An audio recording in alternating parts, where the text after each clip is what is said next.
masukin dulu ke Flutterflow. Seperti biasa kita login.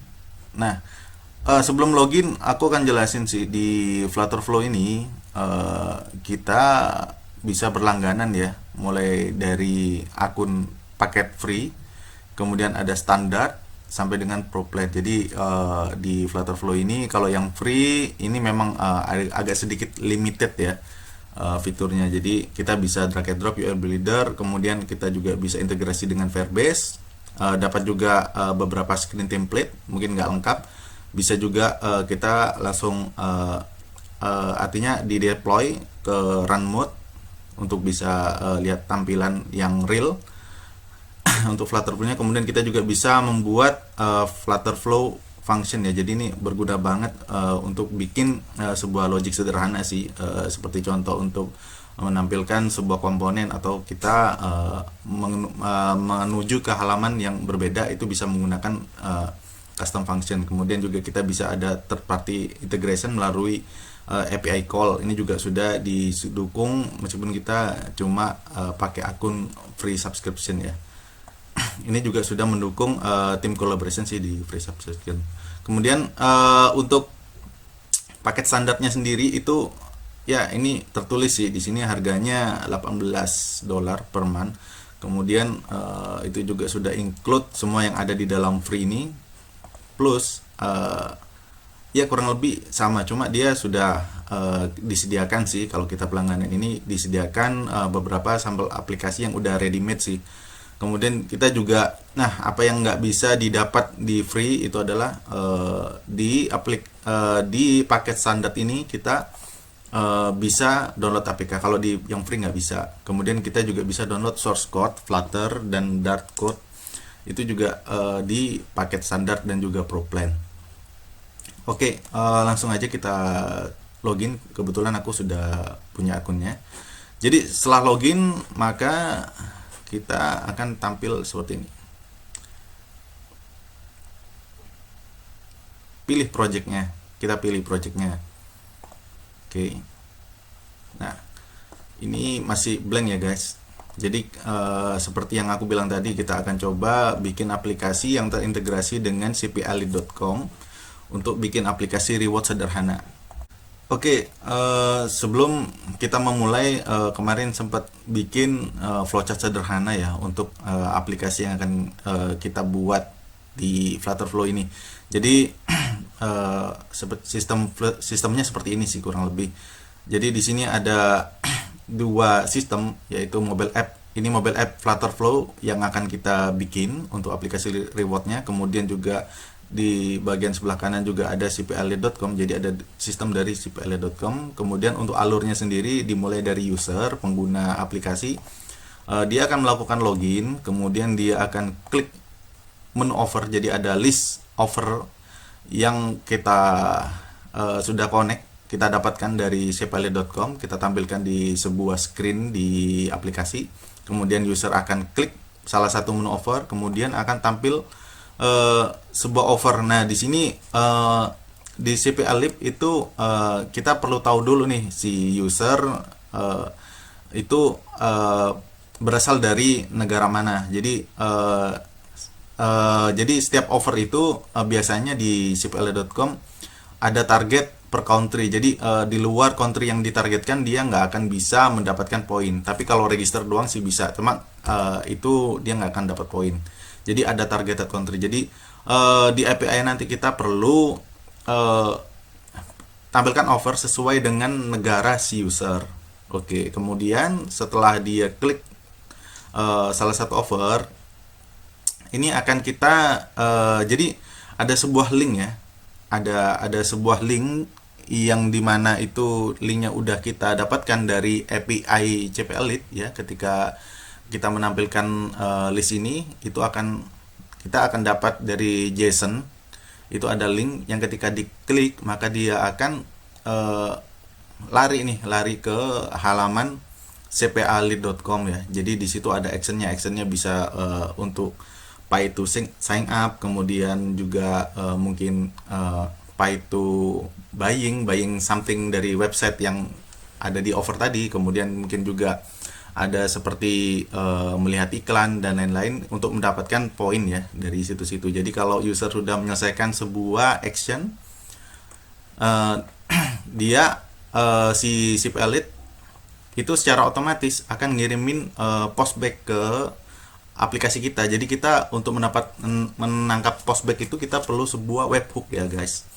Jadi webhook ini semacam IP public ya. Jadi sebuah function public yang kita buka supaya si Ship Elite ketika ada user yang sudah berhasil menyelesaikan sebuah offer ya, kayak tadi aku bilang tadi ada pay to sign up, mungkin ada menyelesaikan sebuah survei atau juga menyelesaikan sebuah untuk menonton video atau yang lainnya. Nah itu ketika dia udah sukses, maka otomatis ini si Elite akan ngirim postback ke kita yang berisi tentang data-data customer yang udah menyelesaikan offer tadi.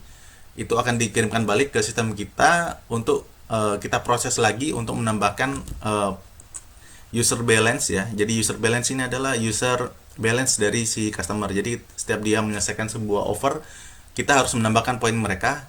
Nah, kemudian nanti si user bisa mencairkan poin. Nah, poin ataupun berupa uang itu kita bisa di-set sendiri di aplikasi. Oke, jadi idenya simple sih.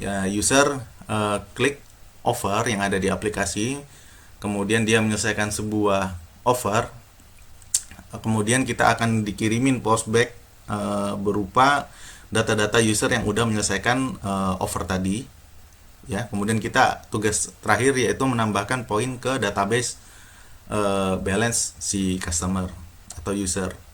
Oke, ini diagram simple aja sih. Oke, sekarang lanjut.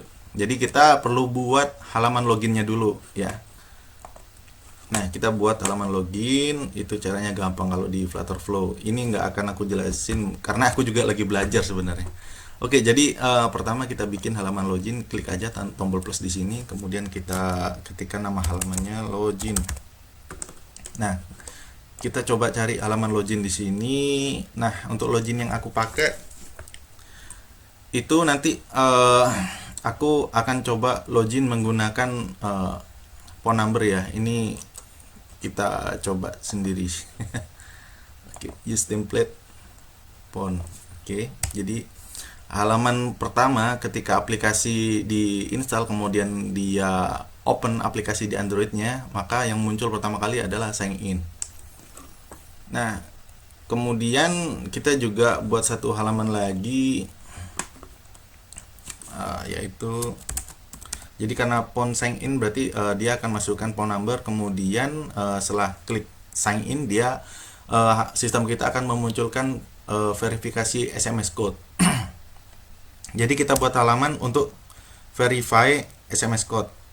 Nah, di sini kayaknya sudah ada sih. Coba cari ke bawah. Oke, ini ada code verification. Nah, kita pilih dulu, kita masukkan dulu nama page-nya.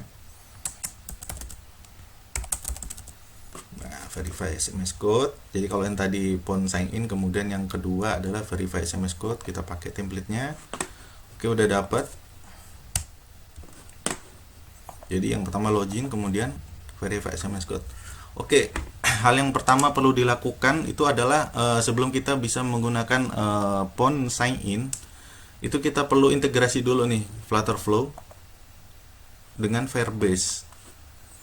Nah, kita perlu konekin. Untuk tutorialnya itu klik aja di sini tutorial untuk cara konekinnya. Oke, ini ya kalian bisa coba tutorialnya di video atau juga dalam bentuk documentation. Oke, jadi untuk pertama kali untuk kita bisa menggunakan phone sign in, kita perlu integrasi dengan Firebase-nya dulu. Jadi Firebase itu adalah saat ini adalah produk dari Google ya.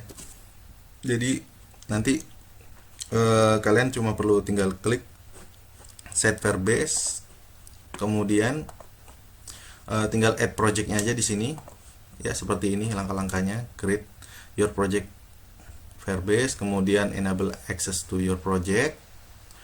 Nah, ini bisa diikutin sih langkah-langkah yang ada di sini sampai jadi Firebase ini juga perlu integrasi dengan billing account di Google ya. Jadi gunanya karena ini menggunakan SMS verification code, jadi kita ada bill juga sih untuk SMS-nya. Tapi tenang aja ya, kalau kita daftar di Google untuk saat ini,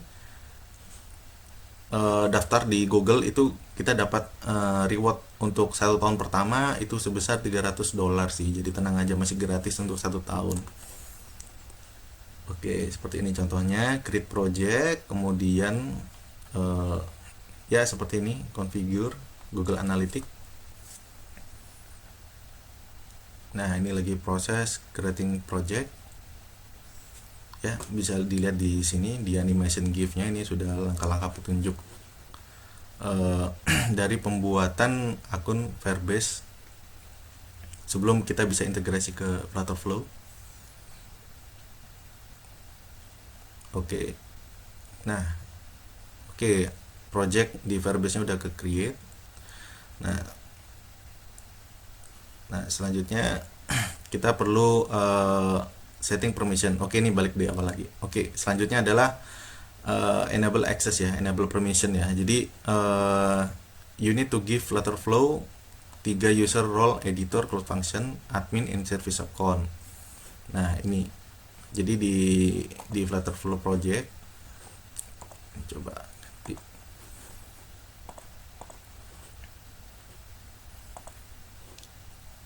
Jadi di sini kita perlu integration ya, bisa integration ke Google Analytics, kemudian kita juga perlu integration ke service account. Jadi buat di Google akun service account, kemudian import ke sini, artinya invite service account-nya ke dalam sini seperti di tutorial. Nah, add member, kalau tadi kan sudah, karena aku udah integrate jadi nggak muncul tombolnya. Jadi add member, kemudian set as editor, dan klik select done. Nah, you will navigate to user permission page. Oke, ini adalah langkah pembuatan service account-nya di Google ya, di Google Console. Jadi buat dulu, ikutin aja contoh-contoh yang ada di sini. Kemudian di invite ke service account di sini.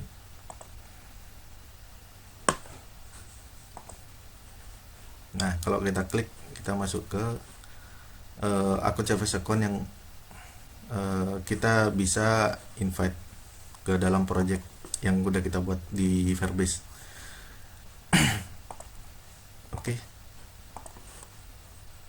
Oke, selanjutnya konfigurasi Firestore. Nah, ini Firestore ini cukup unik ya. Kita punya cloud database dengan format NoSQL, jadi kita nggak punya tabel struktur di sini, tapi ya seperti yang dia bilang sih di sini. Jadi khusus untuk Firestore ini ada di sini tutorialnya. Jadi secara singkat kita bisa nyimpen data secara cloud di Flutterflow menggunakan Firestore ya, kalau kita pakai. Tapi ini opsional sih kalau kita mau pakai Firestore. Tapi kita bisa juga sih menggunakan database yang lain seperti MySQL atau Postgre ataupun database MongoDB yang lain. Nah, itu kita bisa connect databasenya via API. Tapi kalau kita ingin menggunakan Firestore, maka kita perlu melakukan konfigurasi di tutorial ini. Oke, ikutin aja terus. Nah, oke, balik lagi ke dalam login. Jadi kita masukkan project ID di Firebase, kemudian kita connect. Kalau sudah terconnect, tampilannya akan seperti ini. Kemudian kita klik tombol auto generate config filesnya. Itu otomatis nanti akan ngebuat seperti token ya. Oke, kemudian setelah kita udah selesai konfigurasi Firebase-nya, kita balik lagi ke halaman login seperti ini. Oke, jadi hal yang pertama kita perlu lakukan yaitu ini kan udah dapat dari template. Kita perlu klik tombol sign in-nya, kemudian kita pilih. Jadi ada beberapa tab di sini di tab setiap elemen ya, setiap elemen atau komponen yang ada di Flutter Flow ini itu selalu mempunyai beberapa tab sih. Yang pertama ini adalah tab properties untuk property widget. Jadi di sini ada visibility, kemudian ada untuk set padding, alignment, style untuk button, dan juga teksnya apa ya. Kemudian juga ada untuk text color dan lain-lain. Itu step item untuk property UI user interface-nya ada di tab paling kiri. Kemudian di tab nomor 2 itu adalah tab semacam event trigger ya. Oke, jadi di sini kita bisa nambahkan beberapa action. Contohnya kita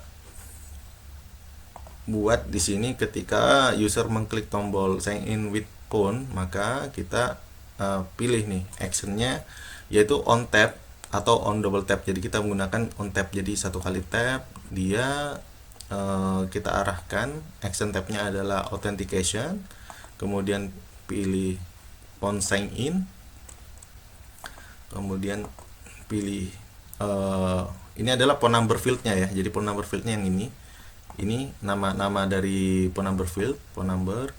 Kemudian kita pilih ini, jadi ketika tombol diklik maka akan kita arahkan ke verify SMS code ya. Untuk secara logiknya udah disediakan sama Flutter Flow, jadi kita tinggal perlu pakai aja atribut yang ada di sini.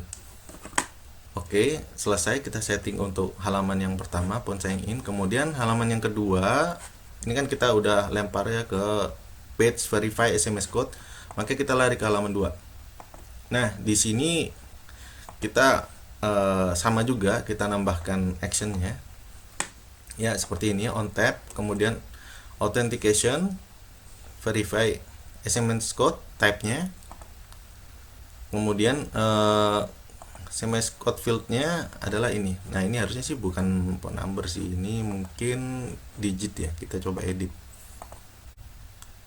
Untuk namanya itu adalah digit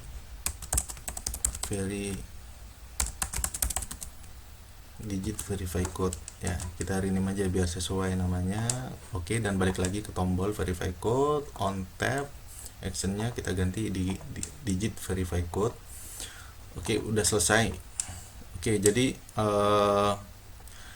setelah kita buat dua page ya, jadi ada login, verify code, sampai di verify code, maka sistem akan masuk ke dalam authentication proses ya.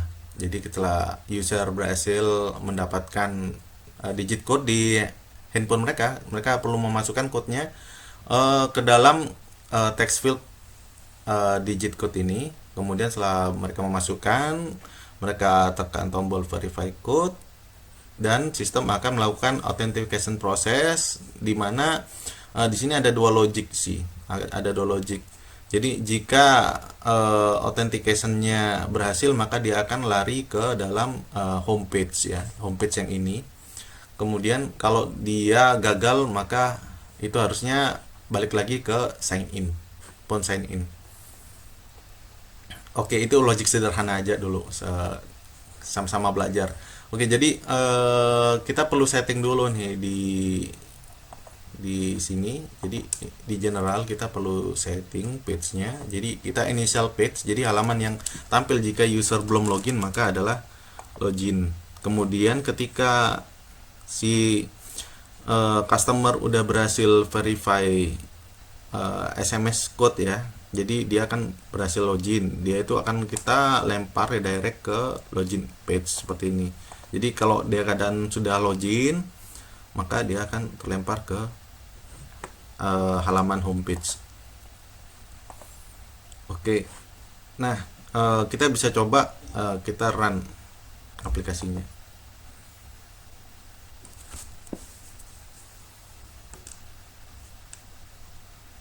Ya, ini membutuhkan waktu 2 sampai 4 menit ya untuk sistemnya deploy. Tapi kita udah nggak butuh emulator di Flutterflow ini. Jadi cukup menggunakan browser kita udah bisa buat aplikasi secara instan dan cepat ya. Kayak buat mie instan. Oke. Oke, sambil menunggu mungkin bisa kita sambil pelajarin sih masalah ada apa aja sih di Flutterflow ini. Jadi seperti tadi yang tadi sempat aku bilang, di Flutterflow ini juga menyediakan integrasi dengan Firestore. Jadi kita bisa simpan data dengan struktur NoSQL ya. Jadi yang nggak pakai tabel. Jadi yang pertama di sistem konsepnya yaitu pakai collection. Kemudian kita di dalam collection itu kita bisa buat banyak dokumen ya. Kalau di dalam tabel biasa itu kan ini namanya adalah rows atau data rows. Nah, kalau di dalam Firestore ini itu namanya kita sebutnya sebagai dokumen. Jadi satu data itu adalah satu dokumen ya, kayak kita punya arsip, kemudian dalam arsip itu bisa berisi banyak dokumen ya. Jadi dokumennya juga macam-macam, dan juga di sini perbedaannya fieldnya juga bisa beda-beda nih antar dokumen. Beda dengan tabel structure yang biasa sih. Nah, kalau di sini user 1 dengan user 2 masih sama, tapi dengan user 3 itu fieldnya udah beda-beda. Ya, jadi untuk keterangannya bisa dibaca di sini.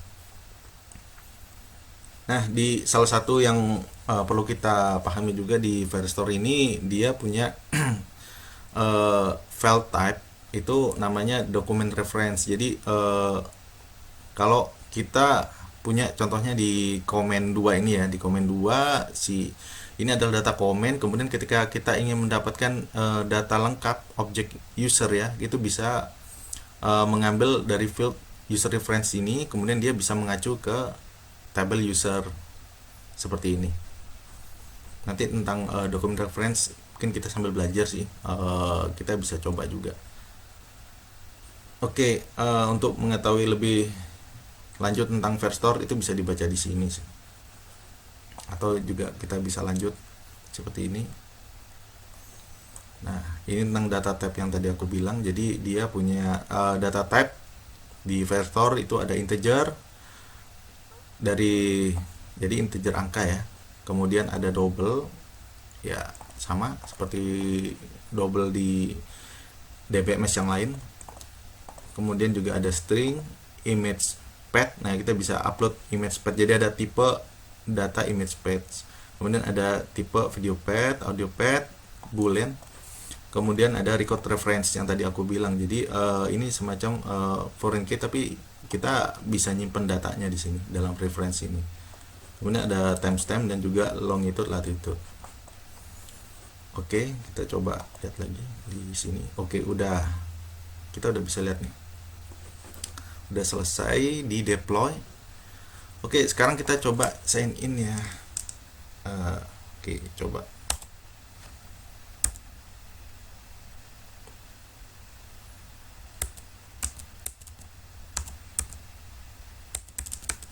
Apakah SMS-nya masuk?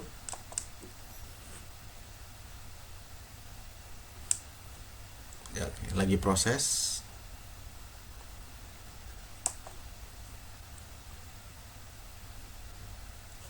Oke, di sini ada error ya ternyata, pesan. Oke, kita kecilin maksimis biar kelihatan. Oke, kita coba tes. Gak bisa masuk ya. Oh, ini ada sedikit kesalahan masukin phone number. Jadi phone number is required has to, oke, coba lagi, has to start with plus. Oke, ini berarti minta pakai country code. Jadi harusnya text fieldnya nggak begini sih. Jadi harus dipisah sih antara country code dengan phone numbernya itu sendiri. Jadi kalau sementara untuk belajar nggak apa-apa sih pakai ini. Jadi kita belum ada handler untuk masalah text fieldnya, tapi nanti kalau ingin lebih advance lagi kita bisa coba pisahkan ya antara country code-nya yang tinggal select flag dari tiap country-nya, atau bisa juga kita masukkan angka tapi ada handlernya gitu. Kita coba lagi login dengan kita ganti 0 dengan plus 62. Kita coba login ya. Nah, ini kayak butuh reCAPTCHA nih. Oke, sign in.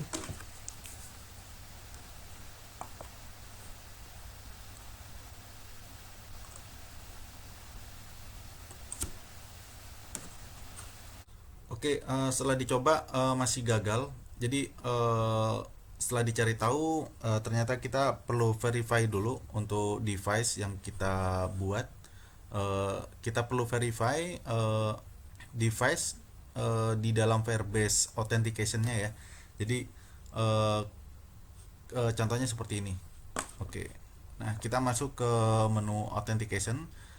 Kita pilih sign in methodnya. Kebetulan kita pakai phone number. Kemudian kita perlu masukin domain. Jadi kalau kita running di Flutterflow, jadi pakai running mode ini kan kita perlu mendaftarkan alamat domain app.flutterflow.io ke dalam Firebase.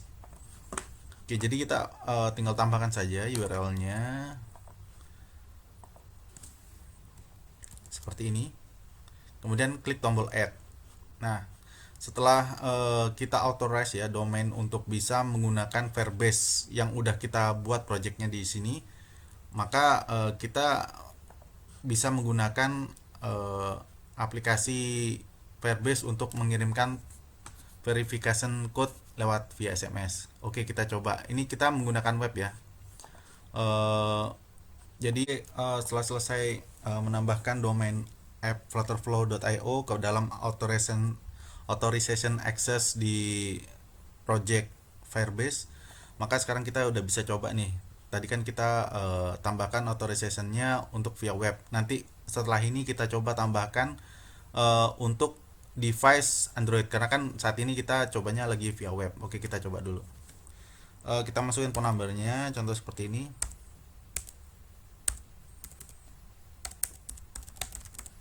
Oke, kemudian klik tombol sign in with phone. Ini loading. Nah, dia mulai mengirimkan SMS. Oke, kita cek SMS-nya.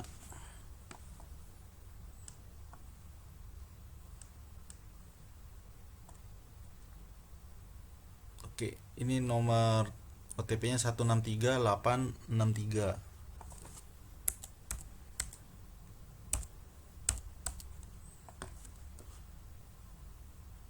Oke, oke, kita udah berhasil login ya. Jadi ini ketika udah berhasil masukkan verification code dan hasil verifikasinya udah benar, maka sistem langsung mengarahkan customer ke dalam homepage.